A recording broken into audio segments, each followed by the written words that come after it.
ولو أنا كتبنا عليهم أن اقتلوا أنفسكم أو اخرجوا من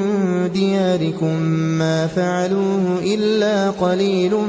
منهم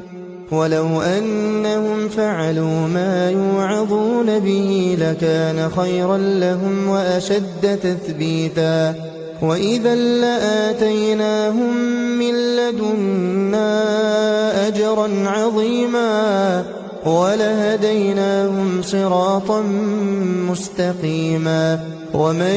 يطع الله والرسول فأولئك مع الذين أنعم الله عليهم من النبيين والصديقين والشهداء والصالحين وحسن أولئك رفيقا ذلك الفضل من الله وكفى بالله عليما